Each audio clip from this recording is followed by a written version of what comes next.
అందరికీ నమస్తే. ఈరోజు మనతో ఉన్నారు ప్రముఖ సినీ రాజకీయ విశ్లేషకులు, అదేవిధంగా సినీ పరిశోధకులు ఈమంది రామారావు గారు ఉన్నారు. మనం మాట్లాడదాం. సార్ నమస్తే. నమస్తే బాబు. ఆహా ఓహో అదో అద్భుతమైన షో. ఆయన రమ్మన్నారు, నేను వస్తా అన్నాను. మధ్యలో ఆయన వచ్చారు, పిచ్చెక్కిచ్చారు. అందుకే నాకు నచ్చలేదు, నేను రాను పొమ్మన్నాను. నేను ఏం చెప్పదలుచుకున్నారో మీకు అర్థమయ్యే ఉంటుంది సార్. అవును. మళ్ళీ మంత్రి రోజా గారు చాలా ఘాటైనటువంటి వ్యాఖ్యలు చేశారు, విమర్శలే చేశారు గట్టిగానే. అవును. అసలు అన్స్టాపబుల్ షోకి నన్ను రమ్మన్నారు, నేను వస్తానన్నాను. అవును. అసెంబ్లీ సమావేశాలు ఉండటం వల్ల నేను రాలేకపోయాను. కానీ మధ్యలో చంద్రబాబు వచ్చారు, నాకు నచ్చలేదు, అందువల్ల నేను ఆ షోకి వెళ్ళదలుచుకోలేదు. కానీ ఆవిడ చేసినటువంటి ప్రధానమైనటువంటి విమర్శ ఏంటంటే సార్, సీనియర్ ఎన్టీఆర్ గారు, నందమూరి తారక రామారావు గారు ఎవరైతే ఉన్నారో ఆయన్ని అన్స్టాపబుల్ వేదికగా ఫూల్ని చేశారు. ఫూల్ని చేయటం కోసమే ఇదంతా అన్స్టాపబుల్ షో నడిచింది. చంద్రబాబు గారు వచ్చినప్పుడు ఆయన్ని వెన్నుపోటు పొడవటం, తప్పనిసరి పరిస్థితిలో వెన్నుపోటు పొడిచానంటాం, దాన్ని బాలయ్య బాబు గారు సమర్థించటం, ఇది అసలు నాకు నచ్చలేదు అనేటువంటి ఒక తీవ్ర విమర్శ కూడా ఆవిడ చేశారు. ఏంటి మీ విశ్లేషణ దీనిపైన? అంటే ఆయన తప్పనిసరి పరిస్థితుల్లో వెన్నుపోటు పొడిచానని కాదు, వెన్నుపోటు పొడిచినట్టుగా ముద్ర వేశారు. ఓకే. అది తర్వాత ఇక్కడ ఒక విషయం చెప్పాలి. రోజా గారు ఏమనుకుంటున్నారంటే బాలకృష్ణ గారిని విమర్శించేంత గొప్ప మహిళ అనుకుంటున్నారు, లేదా మంత్రి అనుకుంటున్నారు. అలాగే ఇక్కడ పవన్ కళ్యాణ్ని విమర్శించేంత గొప్ప అంటే స్టేచర్ ఉన్న వ్యక్తి అనుకుంటున్నారు. తర్వాత కొత్తగా ఈరోజు చూశారు, ఇది తమాసగా విమర్శించారన్నమాట. చిన్న బిత్తిరి పెద్ద బిత్తిరి. అదే సార్, ఈ బిత్తిరి బిత్తిరి మరి ఆవిడ ఊర బిత్తిరి అనుకోవాలి అనుకుంటాను. జనాలు అనుకుంటున్నారు. మన తాలూకు మనకట్టు కాన్సెప్ట్ ఏమి లేదు. వెంటనే ఇమ్మీడియట్గా జనాలు ఏమనుకుంటున్నారంటే చిన్న బిత్తిరి పెద్ద బిత్తిరి అనగానే నువ్వు ఒక ఊర బిత్తిరి అంటున్నావు జనాలు. అది అందువలన మరి ఇవన్నీ ఆవిడ కొంచెం భ్రమలో, ఇమేజినేషన్లో, ఊహల్లో తేలిపోతూ మాట్లాడుతున్న మాటలు, ఈ మాటలకి మూల్యం చెల్లించుకుంటుంది. ఒక రోజుకి తప్పకుండా మూల్యం చెల్లించుకుంటుంది అన్నమాట. కానీ రోజా అన్స్టాపబుల్ షోకి వెళ్తే వచ్చిన లాభం ఏమిటి, వెళ్ళకపోతే వచ్చిన నష్టం ఏంటి? బాలయ్య బాబు గారు తనని ఆహ్వానించారు, అసెంబ్లీ సమావేశాలు ఉండటం వల్ల నేను వెళ్ళలేదు. కానీ చంద్రబాబు గారు రావటం, ఆ వ్యాఖ్యలు చేయడం చూసి నాకు పిచ్చెక్కింది, అందుకని నేను వెళ్ళలేదు అన్నట్టుగా అంటున్నాను. అదేనండి, ఆవిడ వెళ్తే వచ్చిన లాభం ఏమిటి, ఆవిడ వెళ్ళకపోతే వచ్చిన నష్టం ఏమిటి? కొంతమంది మాట్లాడతారు, ఇంకెవడో మాట్లాడతాడు, ఆహా వాళ్ళు విలవిల్లాడిపోతున్నారట, వాడు ఒప్పించోడు అంటే. జనరల్గా వాళ్ళకి మాట్లాడడం తెలియదు, వాళ్ళకి ఏదో కొత్తగా మాట్లాడుతున్నాం అనేటువంటి దరిద్రపు భ్రమలో ఉండిపోయి, ఆహా అక్కడ అల్లు అరవింద్ గారు కోట్ల రూపాయల లాభాలు వస్తున్నాయని ఆయన చెబుతుంటే ఈ ఆహా ఛానల్ వాళ్ళు విలవిల్లాడిపోతుండని ఇంకొక పెద్ద ప్రఖ్యాత ఒక పరిమాణ అలా వ్యక్తులు మాట్లాడుతుంటే మనకు కొంచెం బాధ అనిపిస్తుంది. ఏంట్రా ఎలా అయిపోయింది? మాటకి ఒక విలువ ఉంటుంది కదా, మాటతో మనిషిని బ్రతికించవచ్చు, మాటతోనే మనిషిని చంపేయచ్చు, మాటకి అంత విలువ ఉంటుంది. అట్లాంటిది రోజా మాటలు చాలా దారుణంగా ఉంటున్నాయి. రోజా ఆ మాట్లాడే పద్ధతిని మార్చుకోవాలి. ఒకటి. రెండు, నిజంగా సార్ ఒక మాట అంటే అన్స్టాపబుల్ షో వేదికగా నిజంగా పెద్ద ఎన్టీఆర్ ఫూల్ అయ్యారా, ఫూల్ని చేశారంటారా? లేదండి. ఇప్పుడు వీళ్ళు ఏం చేయాలి, చంద్రబాబు నాయుడు లోకేష్ కలిసి తెలుగుదేశం పార్టీని అంటే పతనం చేస్తున్నారు, పెద్ద ఎన్టీఆర్కి ఏమో తీరని ద్రోహం చేస్తున్నారు అంటున్నారు కదా. మీ వైఎస్ఆర్ పార్టీలో ఉన్నటువంటి లక్ష్మీ పార్వతి తెలుగుదేశం పార్టీకి సపోర్ట్ చేస్తుందా? ఎన్టీ రామారావు తాలూకు పేరుని నిలబెడుతుందా? ఎన్టీ రామారావు గారిని పూజితుడిగా చేస్తుందా? ఆవిడని గుర్తు రాలేదు. అరే తెలుగుదేశం పార్టీ తాలూకు అధ్యక్షుడు, స్థాపక అధ్యక్షుడు అయినటువంటి ఎన్టీ రామారావు గారి భార్యగా ఉంటూ పరాయణ పత్రం చేస్తుందే నీ కళ్ళకు కనిపించలేదా? సేపు చంద్రబాబు నాయుడు, లోకేష్ అంటే నీ దృష్టిలో ఏమిటంటే తెలుగుదేశం పార్టీ అయిపోయినట్టయితే మరో 30, 40, 50 ఏళ్ళు ఒక వైఎస్ఆర్ కాంగ్రెస్ పార్టీ ఉండాలి. మీరే మంత్రులుగా ఉండాలనుకుంటున్నారా? మిమ్మల్ని గెట్అవుట్ అనే రోజు తొందరలో ఉంది. అట్లాంటి పనికిమాల మాట్లాడకూడదు. ఇంకో విషయంలో మీకు ఇదే పనా?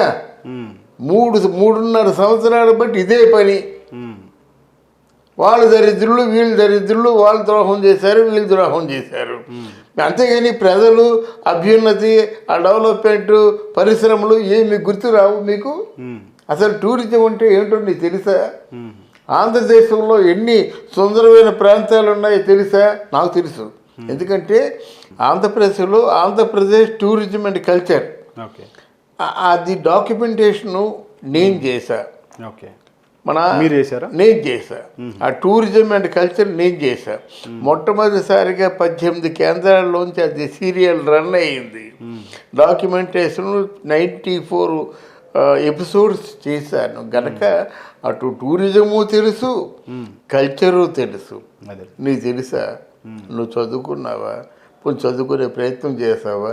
ఆ పని మానేసి నేను ఉయ్యాలుగుతాను, కోడిబందాలు ఆడతాను, లేకపోతే ఇంకేదో ఆడతానంటే, గూటీ బిల్ల ఆడతానంటే ఎంత అపహాస్యం పాలైపోతా ఉండి. అందువల్ల నాకెందుకో రోజా గారు రోజుకి కూడా అంటే నేను మాట్లాడుతుంది ఆవిడ శ్రేయస్సును కోరే మాట్లాడుతున్నాను. మీరు ఎవరైనప్పుడు కూడా మీరు ప్రజల్ని పట్టించుకో. తన పైన విమర్శలు ఎవరైతే చేస్తున్నారో, కొంతమంది విమర్శలు ఎవరైతే చేస్తున్నారో కేవలం మెగా ఫ్యామిలీ ఏదైతుందో మెగా ఫ్యామిలీ వెనకుండి నడిపిస్తుంది. వాళ్ళకు కూడా నా పైన విమర్శలు చేయాలనేటువంటి ఆలోచన ఎవరికీ లేదు. కానీ వాళ్ళు పనిగట్టుకొని అట్లా విమర్శలు చేయిస్తున్నారు. తప్పని పరిస్థితుల్లో నా పైన విమర్శలు చేస్తున్నారు అంతే అనేటువంటి స్థాయిలో మాట్లాడుతున్నారు. ఎలా మాట్లాడుతుందండి బిత్తిరి? ఇట్లాంటి మాటలు మాట్లాడుతుంటే ఏముంటారండి? 4 కోస్తా ఉంటారు అంటారు. ఎందుకంటే నువ్వు ఒకవేళ ఎవరైనా విమర్శించారనుకోండి, బాగా వర్క్ మైండెడ్ ఉన్న వాళ్ళు అసలు విమర్శలు పట్టించుకోరు. ఎందుకు పట్టించుకోవాలి విమర్శల్ని? మనకు సక్రమంగా పనిచేసుకున్నట్టయితే విమర్శించిన వాళ్ళే మళ్ళీ ప్రశంసిస్తాయి. ఆ పరంగా ఆలోచించాలి కదా మీరు. అదే కాకుండా ఊరిక తెల్లారు లేచిన దగ్గర నుంచి నయం. ఈ కొంచెం మార్పు ఏంటంటే నాకు చిరంజీవి గారు ఎప్పుడు అభిమానమే. నాకు ఆయన అంటే నాకు కొంచెం ఎగ్జామ్షన్ ఉంది. కాదంటే మరీ వాళ్ళ తమ్ముడితో కలుస్తున్నప్పుడు నాకు బాధగా ఉంది, కానీ లేకపోయినట్టు చిరంజీవి గారు అంటే ఎప్పుడు నాకు అభిమానం. ఇంకో కీలకమైన వ్యాఖ్య కూడా చేశారు సార్ ఆవిడ. ఎందుకంటే బాబు మోహన్ గారు కానీ, కోట శ్రీనివాసరావు గారు కానీ, గత కాలపు నటి శారదా గారు కానీ, ఇప్పుడు ప్రస్తుతం రోజా గారు కానీ, మేము గెలిచాము నిజంగా వాళ్ళని ప్రజలు నిజంగా ఆదరిస్తే గతంలో ఆయనే సీఎం అయ్యాడు అంటే చిరంజీవి గారిని ఉద్దేశించే ఇండైరెక్ట్గా మాట్లాడారు ఆవిడ. అంటే అట్లా వాళ్ళే ప్రజలు నిజంగా ప్రజలు కోరుకుంటే ఆయనే, ప్రజలు ఓట్లేస్తే ఆయనే సీఎం అయ్యేవాడు కదా. కానీ మమ్మల్ని గెలిపించారు, మమ్మల్ని చట్టసభలకు పంపించారు. సో ప్రజలు వాళ్ళని విశ్వసించేటువంటిది లేదు, ప్రజలు మా పక్షాన ఉన్నారనే స్థాయిలో మాట్లాడుతున్నారు. మరి 18 సీట్లు గెలిపించినప్పుడు ఆ గెలిపించిన వాళ్ళు ప్రజలు కాదా? వాళ్ళు ఏమని అనుకుందాం మీరు చెప్పండి. 18 సీట్లు గెలిపించారు, గెలిపించిన వాళ్ళు ప్రజలు కాదా? అది చిరంజీవి పార్టీ కాదా? వాళ్ళు ఏదైనా పార్టీ పెట్టుకున్నారా? ఇట్లాంటి అర్ధరహితమైన మాటలు మాట్లాడి ఆవిడ చాలా తేలిక అయిపోతున్నారు అన్నమాట. ఏదో పెద్ద జగన్మోహన్ రెడ్డి గారు నీకు మంచి ఉన్నతమైన స్థానం ఇచ్చారని నువ్వు అనుకుంటే అది పొరపాటు. ఎందుకంటే రాజకీయాల్లో తెగనరుతారన్నమాట. రాత్రి మొత్తం ఆ చిట్ట వర్జాలు లెక్కలన్నీ మారిపోతుంటాయి అన్నమాట. రాత్రికి ఎందుకు సార్, ఒక్క సెకండ్ చాలు. అదే రాత్రి సహజంగా రాత్రుల్లో జరుగుతుంటాయి ఇవన్నీ. జగన్మోహన్ రెడ్డి తాలూకు చట్టాలన్నీ రాత్రుల్లో జీవోలు పాస్ అవుతున్నాయి అన్నమాట. సరే, కానీ రాత్రి చట్టాలు ఎలాగైతే మారుతున్నారో జీవితాలను కూడా అలా మార్చేస్తాడు జగన్మోహన్ రెడ్డి.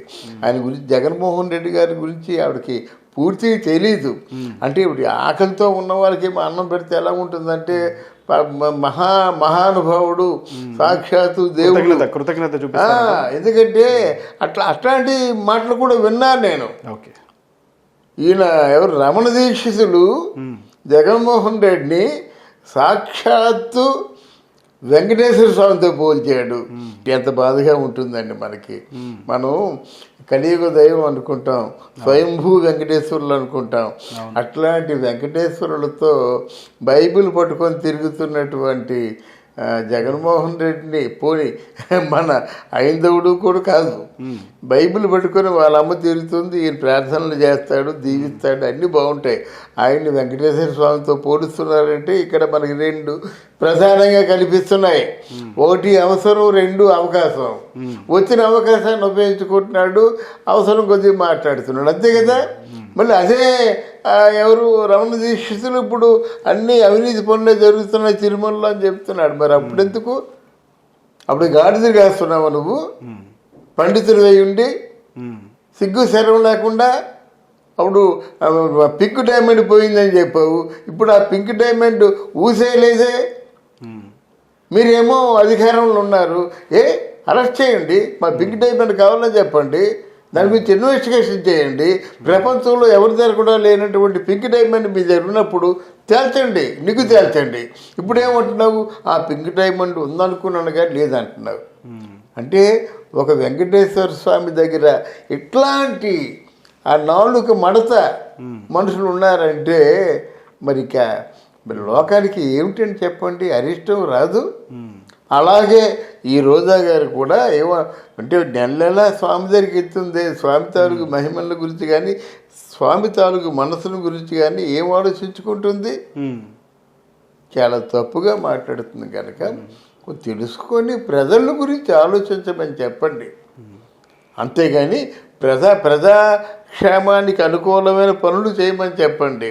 అంతేగాని చిన్న బిత్తిరిగాడు పెద్ద బిత్తిరిగాడు అంటే ఊర బిత్తిరి అంటారు నిన్ను. అది మాత్రం మనసులో వండుకొని బిహేవ్ చేస్తే మంచిది. Thank you very much sir. Thank you very much.